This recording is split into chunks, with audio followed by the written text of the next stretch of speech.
All right, how's it going, everyone? Welcome to the second edition of Punks on Politics. I'm Connor Alexander. I'm Ty Garfield. So we're going to jump right into it this time, and since this is probably our last episode before this country's elections here in the United States. We thought we'd do a little bit of election coverage, and as usual, we're going to start on the national or the international stage, rather. And so we thought we'd give a quick nod out to the Israel elections that are coming up, about 90 days, something a little less than 90 days. Yeah. It's coming up quick. So maybe some of you here in the United States don't follow those elections, but considering the U.S. administration considers Israel one of our closest allies, we thought it might be worth some attention and time to talk a little bit about it. Have you been following the recent news? The most recent blurb I saw was that there was a unification Yeah. amongst Netanyahu's party. The Likud and the I'm gonna totally brutalize that name. Let's call it the Yisrael Bentanu Party. Correct. Let's go with that. That sounds close enough. Yeah. Sorry to all you Jewish folks out there. We're not trying to brutalize you. We're not. I think this is from the material that I've seen is basically to block the front runner for the prime minister's role. Oh yeah. It's a complete consolidation of the right wing to try and basically cock block them. Any kind of liberal movement that's taking place. Exactly. And what's concerning to me is that the Likud has been such a hawkish party for so long. Yeah. And the reins of power have been in those particular hands, particularly Netanyahu, for forever. Yeah. It's really not an election for change, and it's basically to reestablish the status quo. So what you're thinking is there isn't really going to be much of a change at all in the politics of Israel after this election. I really don't. I don't think they're going to be. I don't think there's going to be any kind of social change within Israel. And obviously the politics of Israel and the Middle East are a huge topic. It's something that we can't cover entirely in 7 minutes. Right. But it's kind of disheartening to me because, especially because Obama and Netanyahu haven't had a great relationship. They haven't exactly been best buds, and because of that, there's been so little progress in that region of the world as far as the United States is concerned. Right. And also, I feel like the possibility that the more left-wing parties are going to be marginalized, similar to the United States. The fewer parties there are, the more chances there are for the minorities to be heard, and that's never a good day for anybody. That's a really excellent point, actually. The consolidation of power within almost kind of a singular party platform. Yeah. I mean, isn't that kind of the definition of dictatorship? Yeah. Or at least, definitely dipping toward, something like an oligarchy, Right. Where fewer and fewer people are consolidating power and control. Doesn't sound like any place I know. The other thing that sort of disturbs me, and maybe if we have any Jewish followers out there at all, or anybody who's familiar with Israeli politics, is that when I was doing some research on this, I noticed that I'm gonna totally brutalize the name on it. It's the centrist party that actually technically carries the most seats in the Knesset. Is the Knesset the name of their name of their parliament? They technically have the most seats, and yet the president somehow decided to appoint Netanyahu as prime minister anyway, despite the fact that they have like one seat short of majority. How does that happen exactly? How do you decide, they have the most people, but you know what? Screw you, we're going with these guys. I don't understand that exactly. And I couldn't find a good explanation for that. I couldn't either. Actually, that's the first I heard of that particular. Yeah, I think they were outnumbered by one by the more centrist party, and I totally do not have the name here. I don't know why I don't have the name here for that centrist party. So please help us out on that one if you have the name of that centrist party. But comments would be good. Yeah, we would love that. Give us feedback here. We'll bitch and argue with you and fight with you, and if you live here in Seattle, maybe buy you a beer, perhaps. Yeah. I think. Yeah, that sounds like such a political move, and it seems so inside. And I'm not as familiar with their constitution. Yeah, they I'm actually not familiar with their constitution. they actually don't have one. They have what they revert to as called basic laws, which are sort of a foundational structure similar to the idea of a constitution, but it's not nearly as codified. And their parliament can go back and change or add to, sort of like the way we do with amendments. They can go back and change and add to those basic laws. But yeah, it's funny note, completely tangential to the Israeli thing is that America post World War II, we were so pro democracy, pro America, pro yay us. Yet all of the governments that we helped install post World War II were all parliamentary in structure. Right. Japan, Germany, and those countries are all leading democracies now. They're all shining examples of representative government. Yeah. Compared to us, which is strange and odd. Of course, we also implanted some dictatorships too. Oh, we planted plenty of those. We were the Johnny Appleseed of dictatorships. Well, in any case, so for all you out there who don't follow a lot of Israeli politics, I would suggest brushing up on this. This relationship between Netanyahu and probably Obama. Yeah. I guess we can probably all say it's going to be Obama at this point. If I was a betting man, I would probably draw money on Obama. Yeah, I think so too. Yeah. So, and one last thing I wanted to shout out before we jump on to our next topic is a big shout out to Russell Means, who passed away last week.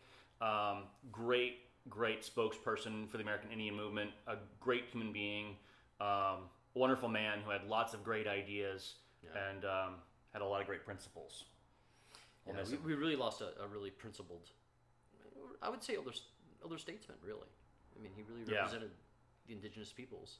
Yeah, and a good example, I think, for people around the world who don't quite have the voice that they should have. He's a great example of somebody who stood his ground and really spoke his mind eloquently and made a point, even when he had to resort to not always peaceful means. Right. So, cheers to you, Russell. Moving on, we're moving to the national election story for this episode. The primary focus is going to be Jill Stein and the Green Party. I'd kind of like to lead into this by saying I really get annoyed when people say that, I'm throwing my vote away on a third party. Yeah. And I'm not, First of all, fuck you. Fuck you. And followed by, I'm not throwing, I'm using my vote the way it was intended. That's right. And that was to voice my perspective on the political dialogue. Yes. To tell everyone else that this is the person you think best represents your values and principles. Right. Regardless of whether or not they have a chance to win or whether or not they're backed by millions and millions of dollars in ad campaigns. Right. This is the person that I want to rubber stamp the lobbyists' policy. Damn it.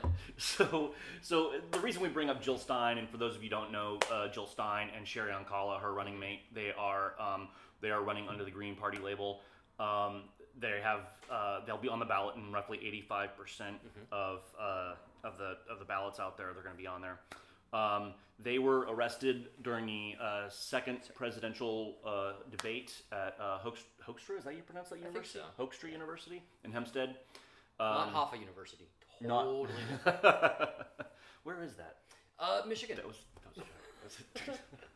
sorry. All right, bad jokes. Yeah, so they were arrested outside of Hofstra University when they were refused access to the debate, which they said that they had fair claim to. Agreed. And they sat in peacefully. There was no violence or anything like that, and they were let go. I was just reading though that they're now suing the Federal Elections Commission, I believe, and a couple of other parties are involved in that suit. Yeah, I think it's the social. Is it the Social Democrats? The DNC, the RNC, the Federal Elections Commission, and the Presidential Debate Commission are all being sued, I think, under this umbrella. Listed as defendants. Yeah, and saying that they basically deprived her of her constitutional rights to due process, equal protection, free speech. As well as certain civil rights. The idea being that she's a fair contender, and that these debates are sort of rigged in a way. Yeah, I think so, because they're so exclusive.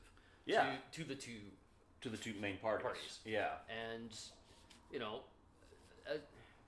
as we've seen in the third debate, if you don't have a lot of voices showing up within that type of debate, you end up with a fairly singular platform. Yeah, you end up with what we ended up in that third debate, which was two people basically agreeing with each other the whole time.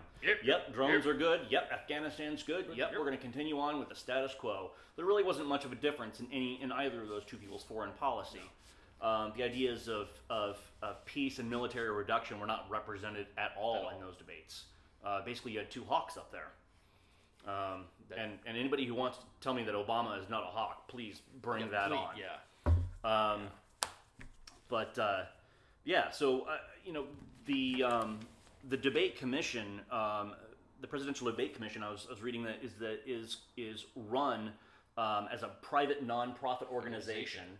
They control all that, and I think it was something like 93% of the money from that nonprofit came from 6 undisclosed donors.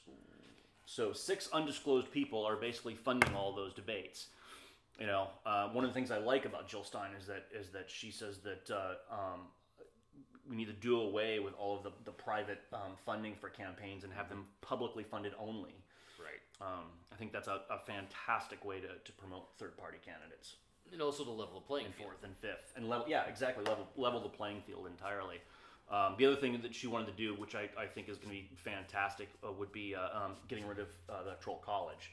I mean, that system is so completely outdated and broken and doesn't really do anything.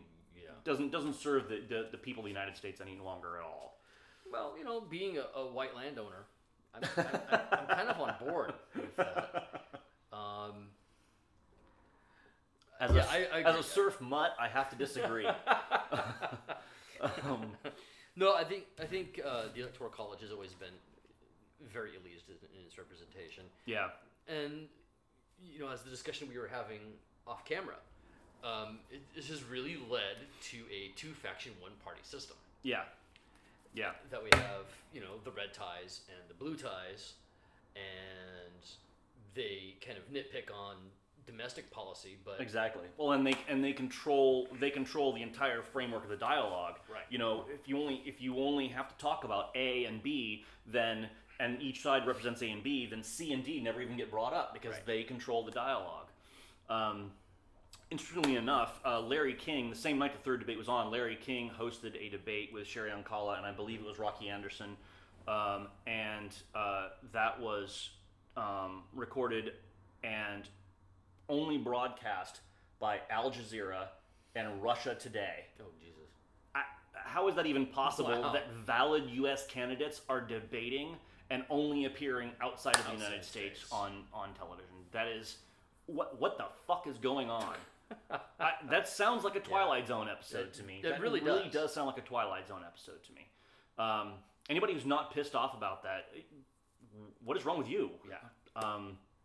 In any case, look into third-party candidates and don't buy that whole bull about it's flushing your vote away. Right. It's flushing your vote away to vote for somebody just because you don't like the other guy. That's flushing your vote away. All right. So, in local Seattle news, we wanted to discuss the I-240 bill that's coming up, charter schools. Charter schools is a big topic in this country right now, and we've had to face this. I guess I wasn't here for this, but back in '96, 2000, and 2004, these bills came up. Charter schools. I've got a couple of friends who are teachers and people involved in the education community, and charter schools are always a hot button topic for them. Yeah. So what's your take on this situation so far? Well, I guess I'll start. Do I think it'll pass?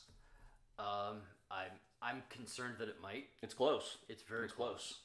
One of the biggest concerns I have, and this is just a personal issue with me, is that there seems no protection. There's no union protection for the teachers. Yeah. They are. Well, I think the actual language of the bill says they are welcome to engage in collective bargaining, but the entities, the nonprofits that are supposed to be organizing these schools, don't necessarily even have to be in Washington. Yeah. So they could be based out of a state that basically bars collective bargaining. Yeah. That could be right to work states, which technically Washington is. So that kind of concerns me a lot, and I would hate to see teachers who are already getting kicked in the jimmy. They're not getting paid. Their benefits aren't awesome, and we're sending our kids there. Well, and one of the provisions that kind of freaked me out when I was reading sort of through the details is that it's either the parents. There's two. Let me back up. There's two versions of the charter schools. One that can be like a brand new charter that can start up, or they can convert a current public school to a charter system. And to convert, you only need a majority of parents or a majority of teachers to vote. Right. Now, I think what kind of freaks me out there is if you got the right combination of teachers there. If suddenly you had 51% of your teachers say, "We're tired of the way things are being run. Let's convert this to a charter school." You as a parent would have no say, and all of a sudden your child's either got to move schools or you're stuck into a charter school, and now all of a sudden the curriculum is completely out of your hands. Right. That is not cool to me. That is really not cool. Yeah.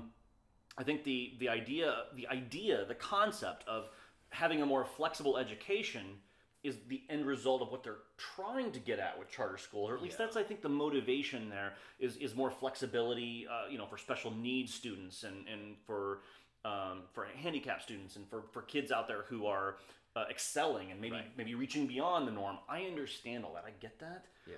But I think that that the solution is not to hand it over to the non-public sector. I think that's a mistake. I think you're asking for a huge load of trouble down the line, and I think that has played out to some degree in other states. Is that with that less accountability, there aren't enough controls on the situation. Right. And where do you go from there? How do you go backwards? That's something I'd like to know too. Is have there been situations where schools have said, "Oh yeah, we like this charter," and then tried to go back to a public system? Right. Has that happened? I think that's when you end up with the magnet school programs, where you end up with like, okay, well, we'll have a math high school and we'll have a science high school, and that doesn't really appeal to me. I think that seems, and it might be good for a small number of students, but it doesn't necessarily it isn't a solution for a broad approach for all students. It doesn't guarantee an education to every student that has, what if he just has an average skill set in every subject? Yeah. Where does that student go? The one thing I think charter schools could provide would be more schools. Sure. It seems it makes it a lot more flexible to set up a school and get it up and running. And for the record, I'd like to say that I'm not opposed to the idea of private schools in general. Right. I think private schools have paralleled public education over the years in plenty of good ways. Yeah. And for those people who, especially things like Catholic schools, people who are religious and want to send their kids to Catholic school, I have no problem with that. Yeah. I'm all for freedom of religion. But I think the idea of somehow circumventing public schools and ripping the guts out from public schools to fund the charter system and to fund these private schools is the wrong way to go. That's a key point that I saw in the legislature as it's written, is there are no guarantees that these new charter schools won't suck funding from the public school system. Yeah, exactly. So the question arises, is it suddenly a private institution? And we to some degree these public schools that are already in place are these fixed institutions, and if you start pulling children from them, you pull funds from them. Precisely. And those fixed institutions have the same costs, which means that the children left over are then hurting because there's less money there for them. I don't want to knock private education in general, but I think we need to be going the other way with our public education system. Yeah. We need to be funding more teachers and better teachers and giving them the support they need. Right. That's going to, equipping and rebuilding that school system that's been stripped for a long time. For a long time. It's been gnawed at. It's just been completely gnawed at over the years. So, I'm hoping this doesn't pass, but it's going to be a close one. It's going to be a close It's going to be a really close one. And, I know Gates and Bezos and I think Alice Walton and a bunch of other big money people have thrown some cash at this thing in support of it. Sorry, guys, I don't agree with you on this one. Yeah. Generally, I like a lot of the stuff the Gates Foundation does, and I know they're pro-education, and I think their heart is in the right place in this. I just think it's misplaced money. I think it's just opening it up to the private sector, which I don't want to see. Yeah. All right. Till next time, guys. Nice.